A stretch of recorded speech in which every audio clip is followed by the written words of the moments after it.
Hello everyone, this is Ashee from Crafting with Ashee and welcome to this card making video. This is the fancy fold card I'm making today. It's a horizontal double gatefold, double Z fold card, and it features the Sweet Bugs stamps and dies from Stampin Up, and isn't it cute? Now this version I've done here uses the Beauty of Balance Designer Series paper, and the card base is Granny Apple Green. We're going to do slightly different card variation with us today, and you can see here I've got all my bits ready. Now here is my card base. So this is an A4 sheet cut in half on the short side at 10.5 centimeters. And now I am going to score it on the long side in half at 14.85 centimeters. I'm just using my trimmer, and it's a light grey scoring blade. There we go. Now I should say that all of my measurements will be listed and linked on the description in the blog post, and you can find the link to that in the description box below. So here I'm going to take my two little strips of real red cardstock, and they measure, if the top of my head, they measure 3 centimeters, and I'm going to score it at 14.85 centimeters. And let me see what else I'm going to score it at. 14.85 centimeters and 7.4 centimeters. And now here I'm going back to my card bases, and I'm just folding one into the center, which will be at 7.4 centimeters again, just on one side, to create my gatefold. And I'm just giving that a really good burnish, and now you can see how the two pieces will fit on top of each other. Now I'm just going to put glue, and you can either have it on top or below, it makes no real difference at all. I'm going to have it on top here, and you just want to make sure you butt it up to the score line but not over it, and give that a really good press down. And that's the basis there of our gatefold. Now I've got a piece here of basic white cardstock, and that's what I call my standard mats. That's 14.35 centimeters by 10, and that's going to go in the center here. Then I've got 4 pieces of basic white that I'm going to put on these little 4 panels, and those pieces measure 6.9 by 10, and I've got 4 of them myself. But as I said, all the measurements will be on the blog post, and you can find the link for that in the description box below. So I decided to put the white there because it'll just help the pattern paper really pop from the background. And the pattern paper we're going to use is what I call the family stacks, I think it's called Painted Patterns, and it's real red, of course. And we're going to put those down, and these are just 0.5 centimeter smaller on either side than our basic white. And I'm just using my Tombow mono adhesive to stick those down. I like a wet glue nowadays. I used to never use wet glue. I've totally changed. I like it because it has that wiggle room for me to get things really nicely lined up. And I also find it seems to go further than my dry adhesive. There we go. Isn't that really nice? Now you can see what I mean. The white really helps that red pop. So now we're going to put down our Z folds, and one's going to go one way and one's going to go the other way. So as I said before, we're just going to score those at 14.85 and then again at 7.4. Okay, so I'm going to put that down there, and I'm just going to fold again, same as before. Fold on all those score lines, get them really working nicely, and same here, fold them. I tend to fold in like this rather than always scoring the smaller one. The reason I do that is if my scoring hasn't been exactly right, this will make sure there is nothing weird looking. Right, so we're going to take our small little piece there, and we're going to butt it up to the score line and glue it down. And then we're going to take our piece at the end, and we're just going to put glue on the bit that covers that end panel. And then I've got some strips of white. We're not going to put any pattern paper on here because this is where we're going to build our little scene with our sweet bugs. So I'm just going to put my white down here. There we go. And now we're going to do exactly the same for the top, but we're just going to do it in the opposite direction. So we're going to come from that side and just make sure it doesn't go over the score line, and a little bit of glue at the base again. And there is our double Gatefold double Z-fold card. There's the basic construction. Right, time to do some stamping. So as I said, the stamps that we're going to use are sweet bugs. I want to stamp a lot of things at one time, so I'm going to use my stamping tool to do that. I'm just showing you just there the sweet bugs stamp set. I'm going to be using quite a few different images from the set. I'm going to be stamping in, I think I use Memento Tuxedo Black, but you could just as well use our new black hybrid ink, which works with the Stampin' Blend alcohol markers. I'm going to use those to colour in. So I'm just checking I've got all the pieces I want, and then I'm going to give it all a good ink up. There we are. And I love the stamp set Sweet Bugs. I've made a number of cards already using it, and I've had it in Card Club a few times as well, and it's just so cute. They are such darling little critters. Really fun, and just brings a smile, certainly brings a smile to my face. So there we go. Those are those cleaned, stamps. I'm going to give them a little clean using the Simple Chamois, my favourite cleaning tool of all time, I have to say. Now I'm just going to try and fit these back on the acetate. Sometimes they don't go back the way they came off, but it doesn't matter. As long as you find a place for them somewhere, then that's what's important. You can see here I'm just sort of fiddling about with it a little bit. There we go, it'll do. Right, now I just find the sheet to go on the front. I always believe in cleaning up as I go along, then I don't hit any problems later on and find any orphan stamps. Now this is the Words and Wishes stamp set. It's a great sentiment set, and I'm going to just use it here to stamp Happy Birthday. So there we go. Pick that up using my lid and just going to stamp it again in Memento Tuxedo Black. There we are. Right, you guessed it, clean up time again.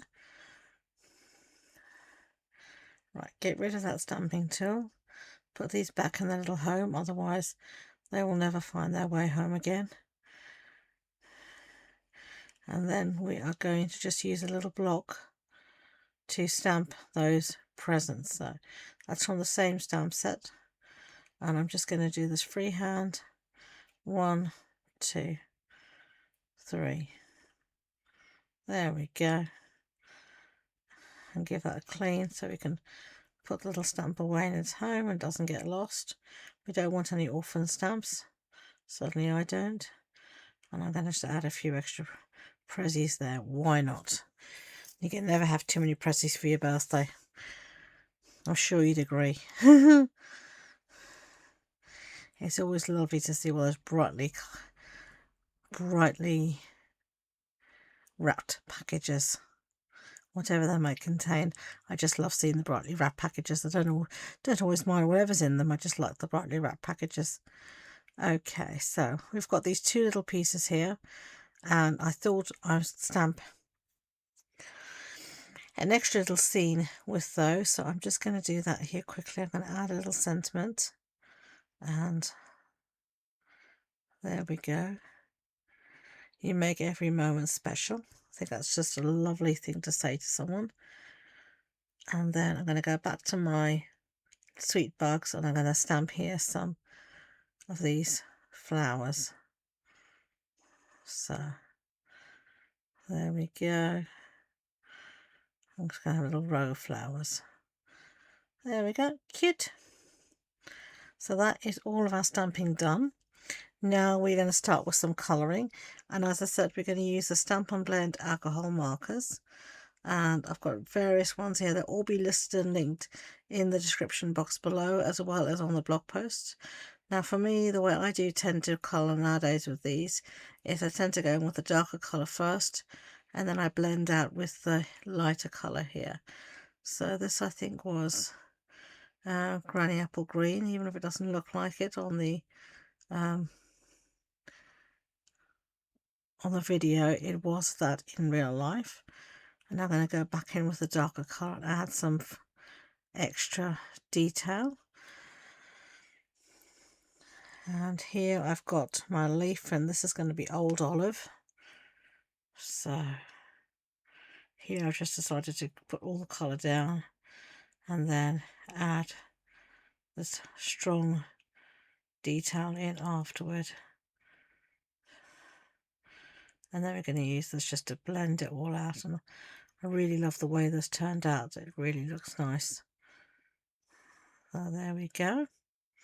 In real life you'll see it's a deeper green to the green that the little worm or caterpillar rather is, so there's a real contrast in the greens. You can tell me in the description box below what is your favourite colouring mechanism. I do medium. I really do love these Stampin' Blend alcohol markers. So here you can see I'm just putting down real red, and I'm having a number of different images, so there's continuity and it looks cohesive rather than just being a pig's breakfast. So here I'm just putting down some colourful, there we go, for the presents, and I'm going in with the darker colour and adding my shading. Lovely. And just blending that out. And there we go. This card took a while to make, but I really enjoyed doing it. The process was really enjoyable, and I do love to colour. I find it so therapeutic. It's just a joyful thing to do. Now I'm going to go back in with the same Old Olive for the leaves of my tulips. Well, that's what I thought. Well, they're not tulips, but they reminded me of tulips anyway. Now we're going to do our bee, and that's in Daffodil Delight. Okay, blending that out. And I thought I'd bring the yellow in again somewhere else for the book there. And then you can see, and also on the trumpet there as well. So you can see how I've repeated the colours, kept it in a small colour palette and repeated those colours in different images. So it all looks very cohesive. It doesn't look like a dog's dinner. Now here I'm just doing, this would be black, but I didn't want it to be black, and because if it was black you'd lose some of that detail. So I've done it here in Smoky Slate, and you can see here it really comes out nicely. You can still see that it's meant to be dark, almost black, but you don't lose the detail of the images of the faces. Now here for the little trio of ants, I'm going to use Pecan Pie. Now these ants do look like a little tree here, and they are, but they will actually die cut individually, so you can arrange them as you want on your creation. There we go. And then here I remembered I hadn't done my presents, so I'm going to go back in with my yellow and I'm going to make my presents yellow. And sorry I'm off shot here, but I'm just remembered those little flowers that we stamped to the trio. I needed to colour those in as well, so I decided to do the yellow here as well. So I brought the yellow into a different place. And then I'm just going to go in here with my green and just give a flecked effect for the leaves. Now I'm going to use the matching dies, as you can see here. I've cut everything out, and now we're ready to really assemble our card. So here I'm going to stick down this piece that says happy birthday. I'm going to put it down there at the top. Going to go in with a little next sentiment that says you make every moment special, and then these little flowers at the end. There we are. Now some of these are going to pop up on dimensionals, and some of them will be flat. So I'm only putting dimensionals here on the back, the bit of it that will actually be sitting on that little strip behind Anything behind it I won't put up on dimensionals. If you don't want to see the back side of it, you can just die cut another piece of white and back it on the back, and then you won't see that alcohol ink through the back. But considering the type of card this is, you really have to squint to see the back, so I'm happy with the way things are. And as you know, I'm generous with my dimensionals. So then we've got the little ladybird and the little bee, and then we've got this little flower behind her. I think it's so cute. And I'm just deciding where I want to put this. And I'm going to have it there, I think. Right. Now for our little ants. And these again are going to get the dimensional treatment. So just put those down. Find the last little ant. Was hiding away in amongst the flowers. Take these backings off. I have to say, it's one of the banes of my life is taking backings off dimensionals. But there you go. So I hope you've enjoyed this project. If you have, I'd be grateful if you could give it a big thumbs up, and don't forget to hit that subscribe button. It really makes a difference to my channel and to other small YouTube creators. If you like and comment, it really does. So there we go. There is all little aunties in place, and there is that card complete. There's the other card. You can tell me whether you prefer the green or the red. I love them both. So thank you for watching today, and until next time, enjoy being creative. Bye.